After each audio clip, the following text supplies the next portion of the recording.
Bueno, en esta mañana quiero que empecemos con un versículo en Jeremías 29:11. Vamos a leerlo primero en la versión Reina Valera y después lo leemos en la nueva versión internacional. Allá los hermanos del Videobeam me colaboran con eso. Jeremías 29:11 dice: porque yo sé los pensamientos que tengo acerca de vosotros, dice Jehová, pensamientos de paz y no de mal, para daros el fin que esperáis. Amén. Dice que el Señor tiene pensamientos, Él sabe los pensamientos que tiene acerca de nosotros, pensamientos de paz, para darnos el fin que esperamos. Amén. Y en la nueva versión internacional dice: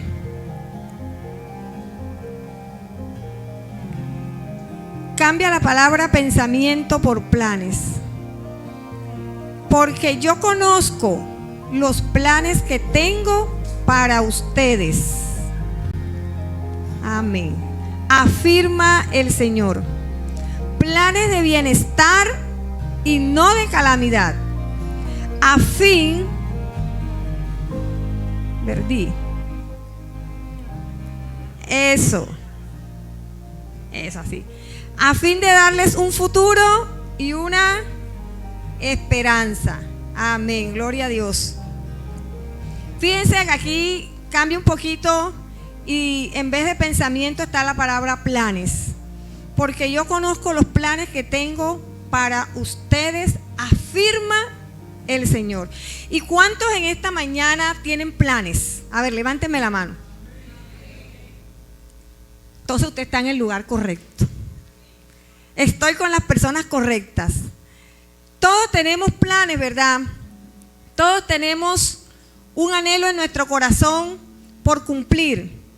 Tenemos muchas áreas de nuestra vida en la cual nosotros organizamos nuestros proyectos de vida, nuestra vida familiar, financiera, profesional, laboral. En todas esas áreas nosotros nos proyectamos siempre y organizamos ciertos planes que son a favor, lógicamente a favor nuestro, porque usted no va a organizar planes que sean en contra suya. Todo es a favor. Pero en esta mañana quiero que reflexionemos en algo, y es: ¿qué tanto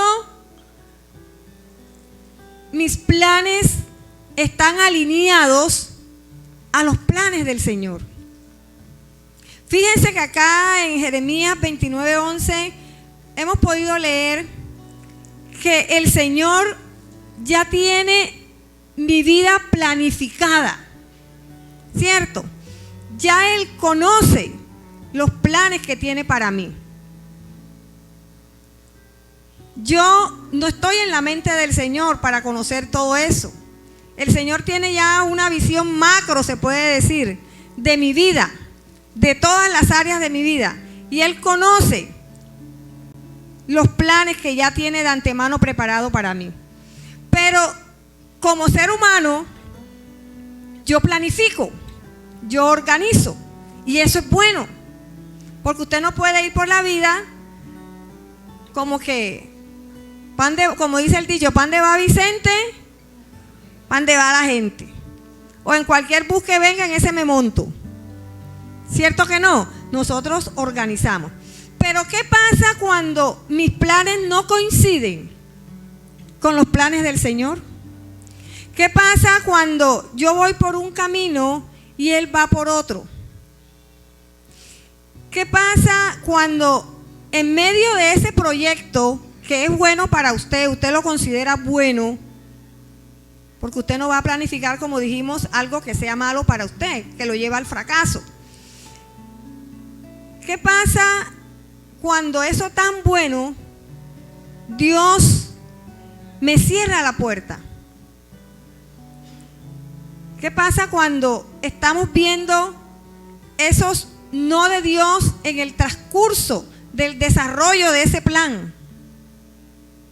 ¿Será que esa puerta cerrada, en vez de coger yo y decir, bueno, el Señor me cerró esa puerta, vamos a estar entonces esperando en Él a ver qué pasa, a ver qué puerta me abre, a ver para dónde me guía?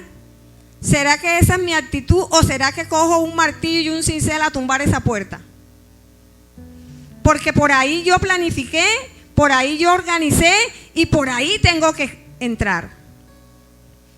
Entonces muchas veces nos negamos a esas puertas cerradas de Dios. Nos negamos a esas puertas cerradas. Y lo que tratamos es de abrir esa puerta que el Señor ya de antemano la ha cerrado. Y yo quiero que en esta mañana recordemos la historia de un hombre que hizo un plan. Hizo un plan para obtener su sanidad.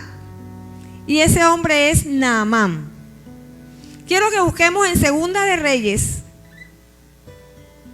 capítulo 5. Naamán organizó un plan. Y yo quiero que lo analicemos un poquito en esta mañana para ver qué tanto de pronto nos parecemos a Naamán en muchos aspectos. Segunda de Reyes 5. Dice el versículo 1.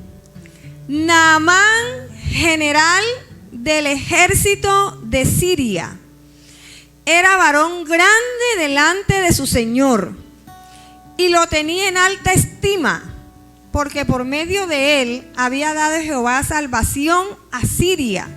Era un hombre valeroso en extremo, pero ¿qué? Leproso. Naamán, conocemos mucho, y yo sé que vamos a recordarla porque ya usted de antemano conoce la historia.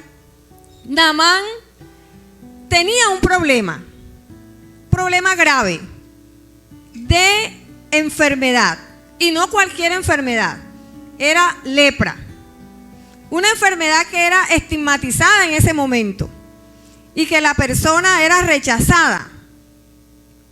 Tenía ese grave problema. Pero dice que este hombre era valeroso, era fuerte, pertenecía al ejército de Siria y a través de su mano habían dado libertad a ese pueblo.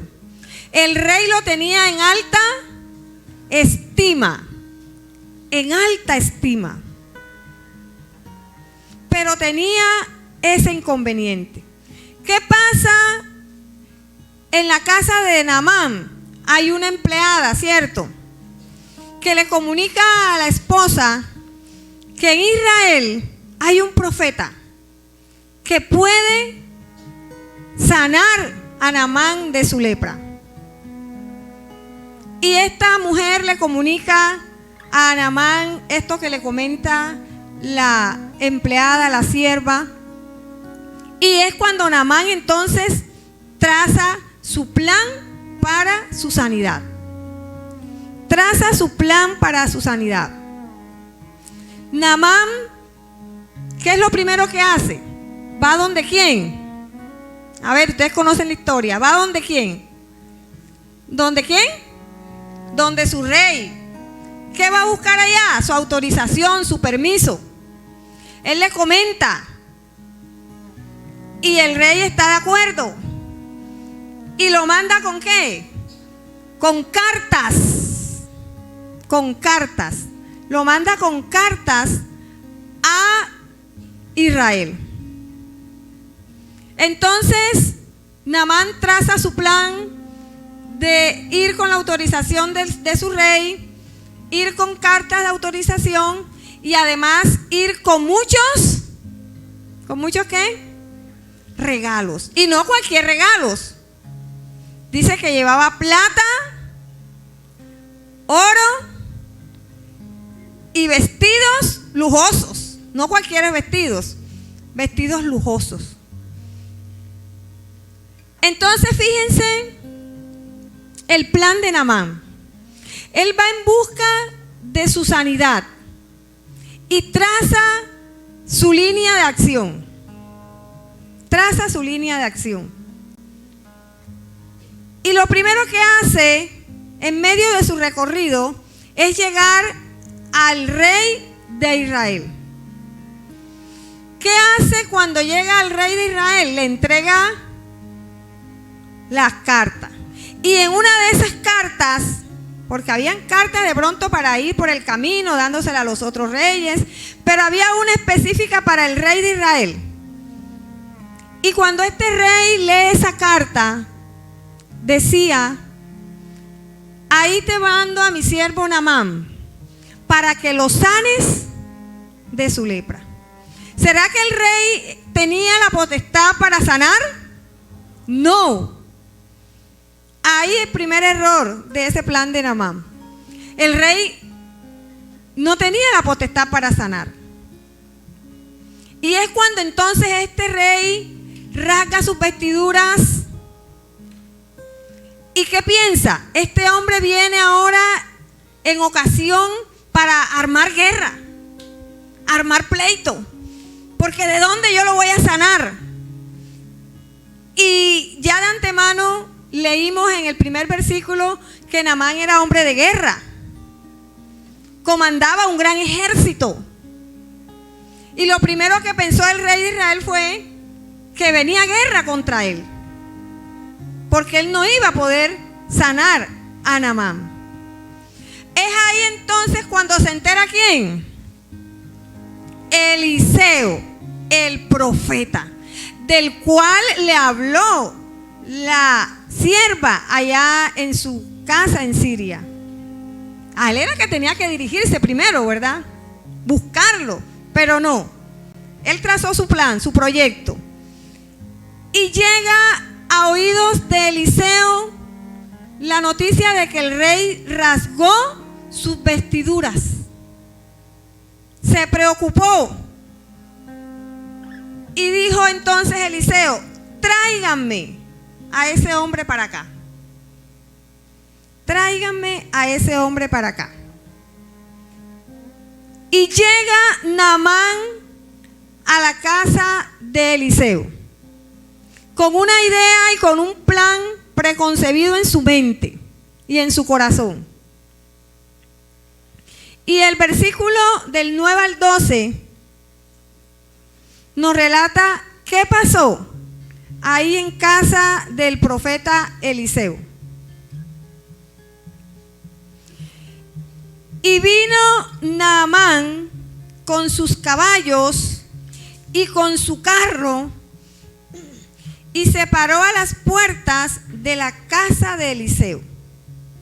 Entonces Eliseo le envió un mensajero diciendo: ve y lávate 7 veces en el Jordán, y tu carne se te restaurará y serás limpio. Y Naamán se fue enojado, diciendo: he aquí yo decía para mí, saldrá él luego, y estando en pie, invocará el nombre de Jehová su Dios, y alzará su mano, y tocará el lugar, y sanará la lepra. Habana y Farfar, ríos de Damasco, ¿no son mejores que todas las aguas de Israel? Si me lavare en ellos, ¿no seré limpio? Y se volvió y se fue enojado. Ahí está el plan de Naamán, el plan que él había trazado. Él quería, ya que fracasó con el rey, ya el profeta lo manda a buscar, entonces llegar y que el profeta saliera y le rindiera la pleitesía que él se merecía como general de ese ejército, como hombre importante. Pero no recibe esa respuesta de parte del profeta. El profeta ni siquiera lo recibe, sino que manda al siervo y le dice: dígale que vaya al Jordán y se sumerja 7 veces. Este hombre se enojó Porque en Naamán había orgullo. Era soberbio. Hasta ese momento, Naamán simplemente buscaba una sanidad física. Él quería resolver un problema físico. Pero Dios estaba viendo algo más que necesitaba Naamán. Dios estaba viendo el corazón de este hombre. Y Dios estaba viendo que él necesitaba un trato especial para que su corazón cambiara. Es a veces cuando nosotros hacemos nuestros proyectos, hacemos nuestros planes y las cosas no salen como nosotros las organizamos. ¿Por qué? Porque Dios está viendo que necesitamos un trato en nuestra vida para algo específico. Dios está viendo la totalidad de mi vida, porque el Señor conoce mi vida desde el momento en que nací hasta el momento que Él me lleva a su presencia. Él sabe cuáles son los planes a favor mío. Y Él conoce cuál es el camino que debe irse trazando. Nosotros sencillamente organizamos, pero nos dejamos guiar por Dios. Y Él, en el transcurso de esos proyectos que usted tiene, va a ir moldeando tu vida. Va a ir sacando lo que no le agrada, lo que no le gusta. Y te va haciendo mejor persona. Amén. Dios busca perfeccionarnos a nosotros a través de las circunstancias que estamos viviendo.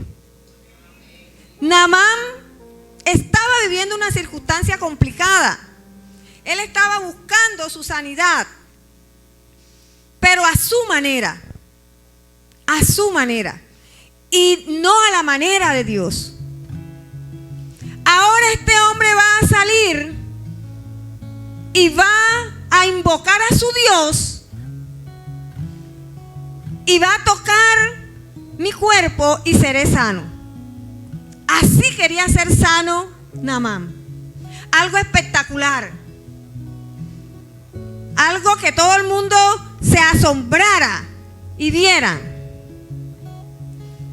Él tenía en su mente y en su corazón la idea de que Dios, ese Dios de Israel que aún él no conocía, se tenía que ajustar a lo que él quería. El profeta, que ya conocemos la historia de Eliseo y sabemos cómo actuaba Eliseo, un hombre guiado por Dios, un hombre que escuchaba la voz de Dios. Ya de antemano Dios le había dicho a Eliseo cómo tratar a Naamán. Ya sabía cómo darle en ese punto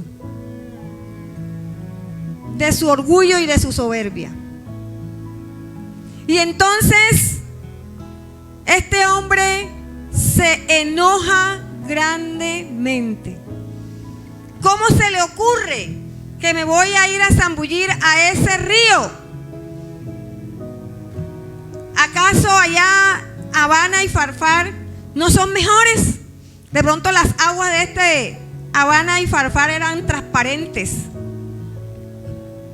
De pronto el Jordán no era tan transparente.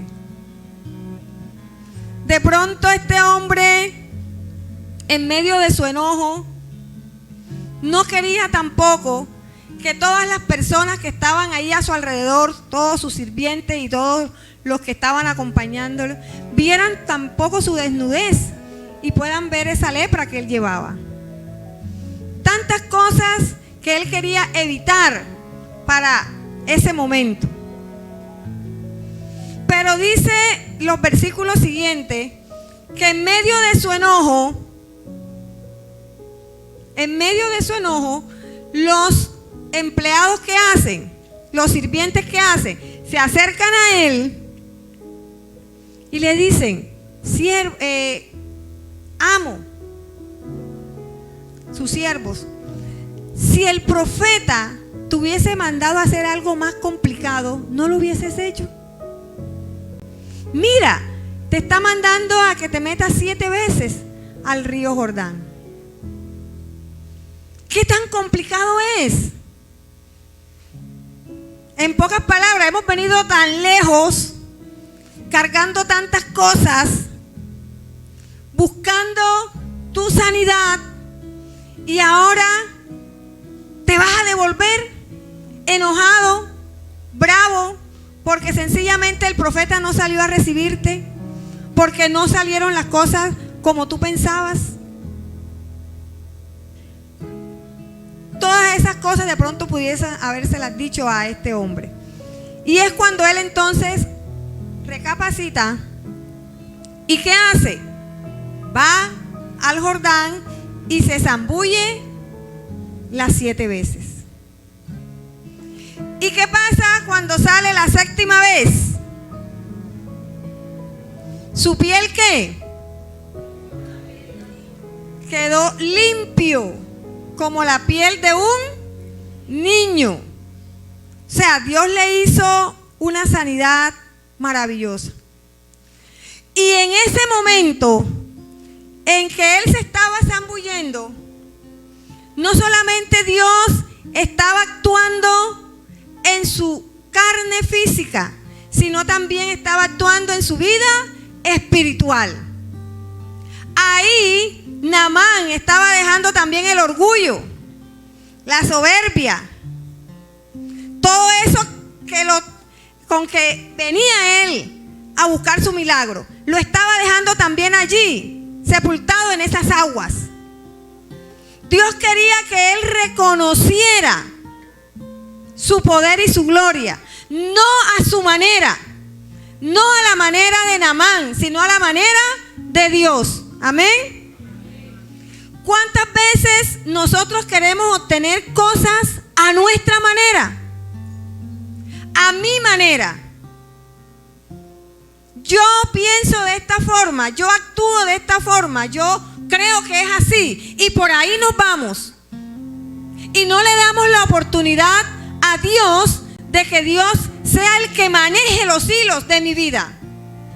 No le damos la oportunidad a Dios de que me guíe por el camino que yo he planeado de antemano, pero que al final yo debo tener la conciencia de que es Dios el que guía mis pasos.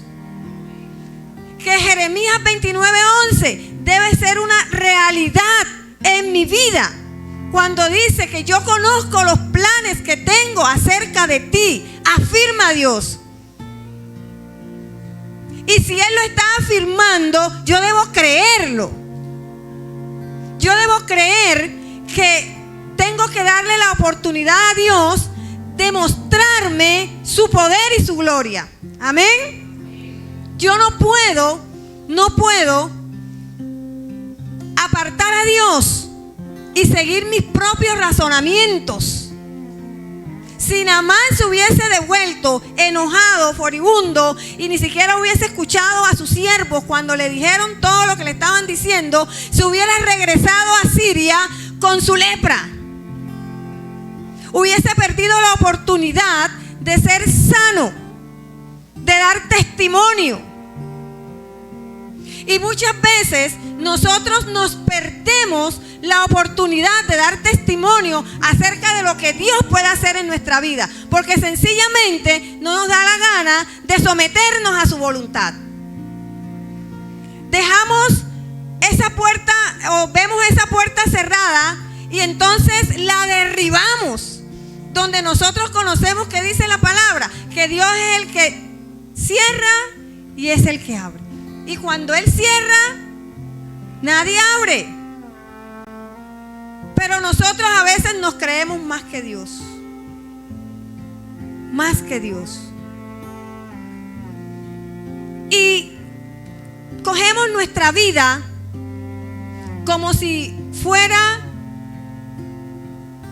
de nuestra absoluta propiedad. Y no reconocemos a ese Dios que es el que nos da la vida y es el que nos las puede quitar. Amén. No lo reconocemos muchas veces. Nos ponemos en una posición de Dios. Y yo, preparando el mensaje, me imaginaba muchas veces nosotros actuando como en un ring de boxeo, donde en una esquina estoy yo con todos mis planes y proyectos y en la otra esquina está Dios. Y somos tan osados que llegamos a esa mitad del ring a pelear con Dios. Yo no sé por qué se me vino esa imagen a la mente, ni siquiera estaba viendo boxeo en ese momento, pero se me vino a la imagen esa situación de nosotros. En una esquina Aidaluz Salazar con todos sus planes y proyectos, y en la otra esquina Jehová Dios de los ejércitos. Y me paro en medio de ese ring a pelear con ese Dios, porque es que eso lo que estás planeando tú no me gusta. Eso que estás organizando tú para mi vida no me agrada. ¿Yo por qué tengo que pasar por X o Y situación? No, es mejor lo que yo estoy haciendo. Y Dios, en su inmensa misericordia, en su inmenso amor, no nos va a maltratar ni nos va a noquear ahí en ese ring de boxeo. Sencillamente deja que tú pelees solo. Él deja que tú pelees solo. Y tú mismo te vas a dar contra las cuerdas. Amén. Nosotros mismos nos vamos a dar contra las cuerdas, contra el piso.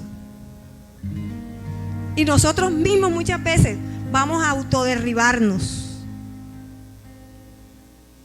Y cuando ya estemos ahí, que ya Dios ve que estás cansado, entonces va a decir, bueno, ahora sí, párate, sacúdete y vamos por donde yo te estoy indicando.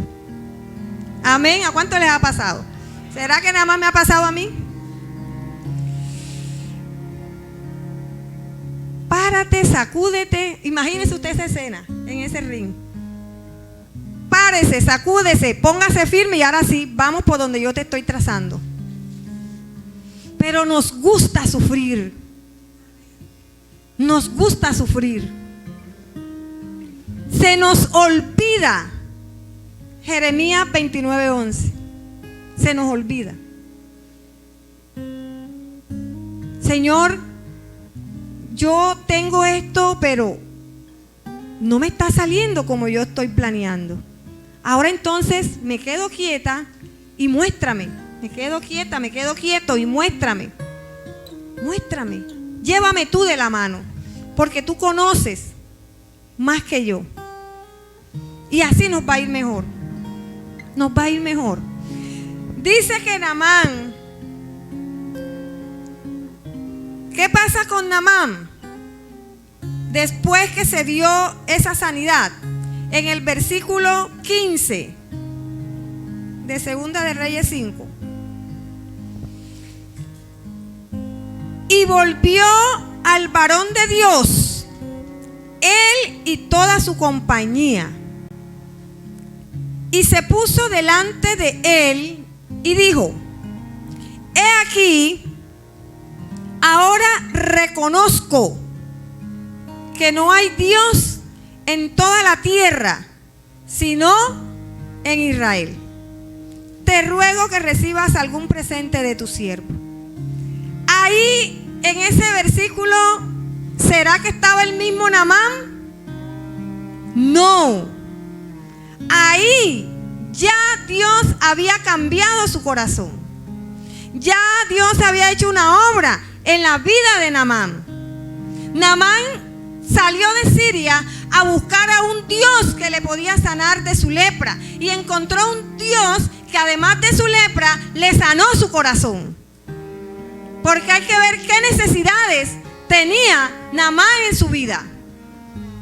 De pronto nada más veían a ese hombre fuerte, a ese hombre que había dado libertad al pueblo sirio, que había el general y fuerte, Pero hay que ver el sufrimiento que tenía este hombre en su corazón. ¿Qué padecía él en su vida? Dios sí lo conocía y él quería darle la sanidad completa a este varón. Y en el versículo dice una palabra bien hermosa: he aquí ahora reconozco. Ahora reconozco que no hay Dios en toda la tierra, sino ¿en dónde? En Israel. Lo está diciendo un hombre que viene de Siria, donde eran idólatras. Adoraban a muchos dioses. Y él comenzó a comparar en ese momento a sus dioses con ese Dios real que había conocido en Israel. Y puede entonces él decir que reconoce que hay un Dios en Israel más poderoso que cualquier otro Dios que él haya podido conocer o adorar antes. Y eso era lo que quería Dios en este hombre. ¿Qué pasó después con Naamán? La Biblia no nos lo registra después, pero vemos que llegó a Siria otro Naamán, de pronto a poner en orden su casa, de pronto a hablarles a otros de ese Dios que conoció en Israel. Y él inclusive le dice al profeta, él se preocupa porque él, mano derecha del rey, él iba con el rey al templo donde adoraban a sus dioses, y el rey se inclinaba en el hombro de Naamán, y Naamán tenía que ¿qué? Que arrodillarse también. Ya el rey como que estaba bastante viejo, el rey de Siria, y no podía como que valerse por sí mismo en las caminatas, y Naamán, que era su mano derecha, lo acompañaba. Y Naamán, estando allí en Israel, él pensó, ahora a mí también me va a tocar arrodillarme, porque si el rey se arrodilla, yo tengo que arrodillarme con él, porque él se apoya en mí. ¿Y qué le dice él al profeta? Que Jehová perdone a su siervo cuando tal cosa haga, porque no los voy a hacer porque quiera hacerlo, sino para ayudar al rey. Y el profeta le dice, ve en paz. En pocas palabras, tranquilo que el Señor sabe. ¿Cierto que sí? Tranquilo que el Señor sabe. Eso lo hace un hombre con un corazón cambiado, diferente. Porque si Naamán no hubiese sido cambiado, no hubiese puesto su vida al Señor desde ese momento, a él le hubiese importado esa situación. Le hubiese importado. Pero él sí se preocupó y pensó entonces en que Dios se podía enojar con él por estar rindiéndole pleitesía, pero no. El profeta le dijo, tranquilo, ve en paz, que el Señor conoce. Entonces, fíjense cómo Dios logra cambiar el plan de Naamán y lo convierte en el plan de él para la vida de Naamán. Naamán iba a comprar, en pocas palabras, él iba a comprar un milagro. Pero los milagros de Dios no se compran. Amén. Usted no puede pretender hacer canjes con Dios por algo que usted necesite.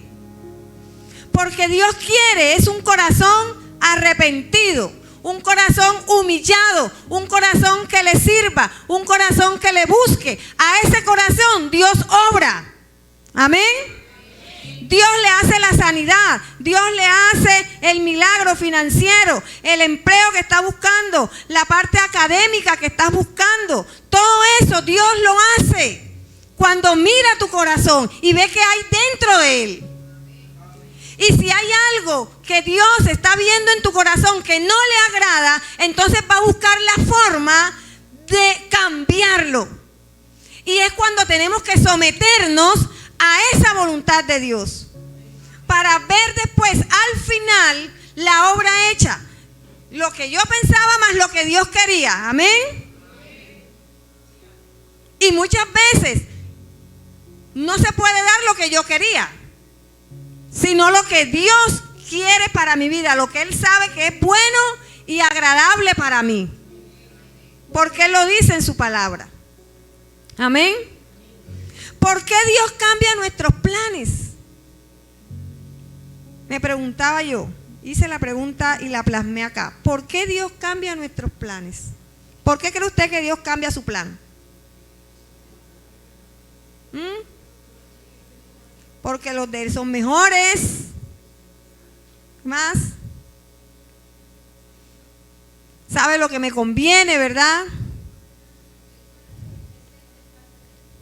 Amén. Él sabe todo. Y por eso muchas veces Él cambia nuestros planes. Él cambia nuestros planes primero para que pongamos los ojos en Jesús. No solo en las cosas que hace, sino en cómo las hace. Para que pongamos los ojos en Jesús. No en el hombre. Muchas veces vamos a buscar empleo y ponemos la fe en el hombre que me está ayudando o en la mujer, en la palanca que tenemos. Estamos desempleados y ponemos nuestra fe en el político, en la política de turno, en que esa me va a ayudar, porque es que yo di mis votos y yo busqué tantos votantes. Exactamente, una atadura ahí. Pero sabe, Dios es soberano y Dios hace como Él quiere. Amén. Él no quiere que nosotros pongamos los ojos en esas cosas. Que tengo la deuda, la voy a subsanar con otra deuda más.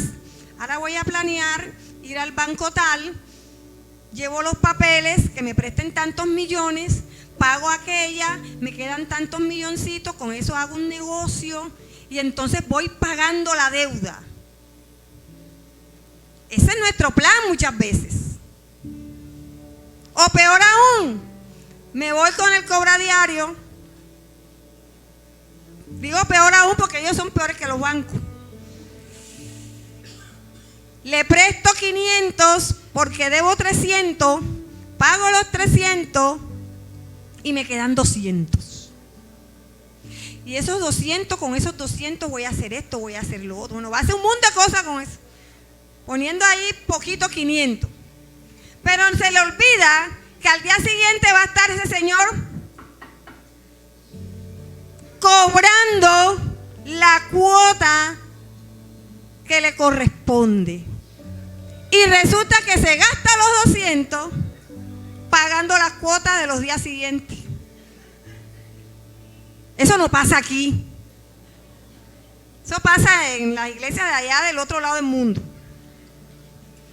Eso no pasa aquí. Esos son nuestros maravillosos planes muchas veces. Yo me acordaba de un plan maravilloso que yo diseñé cuando yo estudiaba en la universidad. Yo entré a la universidad por fe. Y yo decía, bueno, Señor, tú me provees. Y yo empecé la carrera y exactamente el Señor me comenzó a proveer los semestres. Primer semestre, segundo semestre, tercer semestre. Ya cuando iba por el quinto, entonces dije, ay no, pero esta agonía, este estrés de que acaba el semestre y yo no sabía de dónde viene la plata para pagar. Y entonces, aquí yo, ay no, yo me voy a quitar ese estrés. Yo voy a prestar al ICETEX. Y diseñé mi plan. Voy, llevo los papeles, me busco el codeudor, hago esto, hago lo otro. Oye, me estaba olvidando que tenía ese Dios proveedor que me estaba proveyendo. Pero yo entonces cambié el plan. ¿Y saben qué hizo Dios en su infinita misericordia? Y ahí me dijo, bueno, hazlo. Y lo hice, y al principio no me salía, pero yo hice todas las formas habidas y por haber hasta que me salió el crédito. Y me salió el crédito del ICETEX. Y entonces, según yo, ya estaba más tranquila, porque ya el ICETEX me pagaba mis otros semestres. Y se terminaron los semestres y así fue, me pagó hasta el último semestre. Pero no contaba de que porque yo dije, bueno, entonces cuando ya termine, yo estoy trabajando en un buen colegio, me voy a ganar tanto, entonces pago y voy pagando la deuda y todo lo demás. Pero resulta de que no salió el plan así. Terminé la carrera y entonces quedo embarazada de Camilo. Y los que conocen mi vida desde esa época saben cómo eran mis embarazos los primeros semestres. El primer semestre, sí, prácticamente yo duraba todo el embarazo vomitando y tirada en una cama. Así que no pude trabajar. Se fueron acumulando las cuotas. Comenzó el ICETEX a llamar y llamadas y a atormentar. Y yo entonces, ¿yo para qué me metí en este lío? Si a mí Dios me estaba proveyendo. Yo debí dejar. Y comenzaron los lamentos. Embargaron a mi codeudor. Eso fue fatal. Ese codeudor llegó a la casa furibundo. Lógico. Le quitaron el sueldo. Yo no sabía qué hacer. No estaba trabajando, Luis estaba en la universidad, pero tampoco era que estaba muy bien ahí laboralmente. Ni siquiera vivíamos en Bruselas, vivíamos por otro lado. ¡Qué lío! Y es entonces cuando yo vengo a recapacitar. ¿Yo qué hice? O sea, ¿por qué cambié el plan de Dios? Si el plan que estaba teniendo Dios conmigo estaba bien. Salía esos dineros de donde yo menos esperaba, pero yo me matriculaba. Pero yo quise mejorar el plan de Dios. Y me salió todo al revés. ¿Me ha pasado nada más a mí? Cierto que cuando queremos mejorar el plan de Dios, todo se nos viene abajo. Porque nos creemos más inteligente, que yo en ese momento me creí la super lumbrera. Pero Dios me dio mi tate quieto. Al final, en su infinita misericordia, Dios me ayudó a salir del lío. Dios me ayudó a salir del lío. Pero aprendí a que yo debo esperar en Dios. A que yo no puedo acelerarme por lo que yo crea, por lo que yo emocionalmente sienta, sino que yo debo esperar ese milagro de Dios. Porque Él dice que sus pensamientos no son mis pensamientos, ni mis caminos son sus caminos. Pero se nos olvida la palabra. Muchas veces se nos olvida la palabra. ¿Por qué Dios cambia nuestros planes? Cuando Dios cambia nuestros planes, no solo busca cambiar el destino o resultado. En última instancia, Él busca cambiarnos a nosotros. Amén. Con Naamán, Él le dio el resultado que Él quería, que era su sanidad. Pero además de eso, el otro resultado, que era su parte espiritual. Él cambió el destino y el resultado en la vida de Naamán. Él cambia nuestros planes porque quiere cambiar nuestro destino, nuestro futuro, para darnos algo mejor. Amén. Cuando Dios cambia mi plan, solo quiere acercarnos a Él y santificarnos más para ser como Cristo. Amén. Cuando Dios cambia mi plan es para santificarnos más, para hacernos más como Cristo. Proverbios 19, 21, me lo buscan allá los del Videobin, los chicos, en Nueva Versión Internacional. Porque en Reina Valera cambia un poquito. Quiero que lo busquemos ahí en esa. versión.